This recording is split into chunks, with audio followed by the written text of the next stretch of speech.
دن کے 11 بجے ہیں۔ السلام علیکم، یہ ریڈیو پاکستان ہے۔ رئیس اکاظمی سے خبریں سنیے۔ پہلے اہم خبروں کا خلاصہ۔ نگران وزیر اطلاعات نے کہا ہے کہ انتخابی شیڈول جاری کرنا الیکشن کمیشن کا اختیار ہے۔ آئندہ سال حج کے لیے نامزد بینکوں میں درخواستوں کی وصولی کا عمل جاری ہے۔ غیر قانونی طور پر مقیم غیر ملکیوں کی اپنے ملکوں کو واپسی کا عمل جاری ہے اور گزشتہ روز 1930 غیر قانونی طور پر مقیم افغان شہری اپنے ملک واپس گئے۔ وزیر صحت نے کہا ہے کہ پاکستان غزہ میں جنگ سے متاثرہ عوام کے لیے انسانی بنیادوں پر امداد کے مستحکم اور محفوظ راستوں کی حمایت کرتا ہے۔ خبروں کی تفصیل۔ نگران وزیر اطلاعات و نشریات مرتضی سولنگی نے کہا ہے کہ انتخابی شیڈول جاری کرنا الیکشن کمیشن کا اختیار ہے۔ انہوں نے ایک نجی ٹیلی ویژن چینل کے پروگرام میں اظہار خیال کرتے ہوئے کہا کہ قانون کے مطابق تمام جماعتوں کو انتخابی مہم کے لیے 54 روز دیے جائیں گے۔ انہوں نے کہا کہ ملک میں عام انتخابات آئندہ سال 8 فروری کو ہوں گے۔ انہوں نے کہا کہ سیاسی جماعتوں کی انتخابی مہم میں تیزی ملک میں آئندہ ہونے والے انتخابات کا واضح ثبوت ہے۔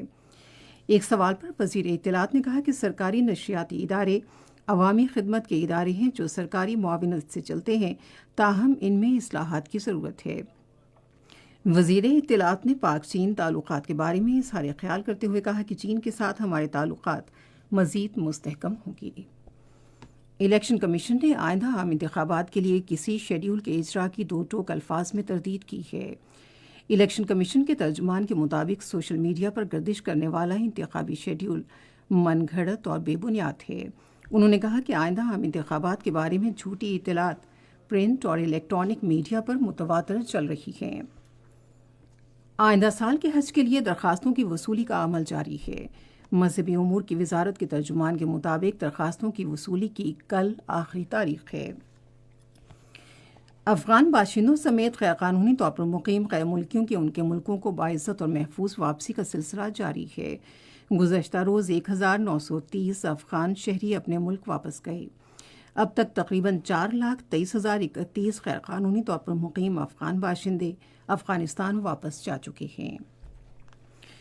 عالمی ادارے صحت کے ایگزیکٹو بورڈ کا خصوصی اجلاس منعقد ہوا جس میں صحت سے متعلق فلسطین کی بگڑتی ہوئی صورتحال کے معاملے پر غور کیا گیا۔ شرکاء سے خطاب کرتے ہوئے نگران وزیر صحت ڈاکٹر ندیم جان نے عالمی ادارے صحت اور دیگر شراکت داروں کی جانب سے مشکل حالات میں متاثرہ لوگوں کو صحت کی سہولیات فراہم کرنے پر شکریہ ادا کیا۔ انہوں نے کہا کہ جنگ زدہ علاقے میں متعدی بیماریوں کے پھیلنے کا خطرہ بڑھ رہا ہے۔ ڈاکٹر ندیم جان نے کہا کہ پاکستان غزہ میں جنگ سے متاثرہ لوگوں کو طبی سامان کی فراہمی اور ان کی ترسیل سمیت انسانی بنیادوں پر امداد کی مستقل اور قابل اعتماد محفوظ رسائی کی حمایت کرتا ہے۔ اجلاس کے دوران عالمی ادارے صحت کے ایگزیکٹو بورڈ نے ایک قرارداد کی منظوری دی جس میں غزہ کے لیے فوری اور بلا تعطل انسانی امداد کی رسائی پر زور دیا گیا ہے۔ اسرائیلی فوج نے رفح اور خان یونس میں اپنی جارحیت میں اضافہ کر دیا ہے اور گزشتہ 24 گھنٹوں کے دوران کم سے کم 300 فلسطینی شہید اور 550 سے زائد افراد زخمی ہو گئے ہیں۔ اسرائیلی افواج نے مقبوضہ مغربی کنارے کے شہروں اور گھروں پر بھی کئی حملے کیے۔ ادھر عالمی ادارے صحت نے غزہ تک فوری طور پر رسائی کی اپیل کی ہے کیونکہ اس کے سربراہ نے موجودہ صورتحال کو تباہ کن قرار دیا ہے۔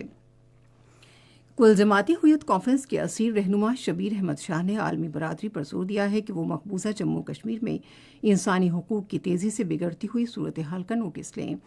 تہاڑ جیل سے جاری اپنے پیغام میں انہوں نے مقبوضہ کشمیر کی سنگین صورتحال پر عالمی برادری کی پراسرار خاموشی پر شدید تشویش کا اظہار کرتے ہوئے کہا کہ کشمیری عوام سیاسی، سماجی، ثقافتی اور مذہبی حقوق سے مسلسل محروم ہیں۔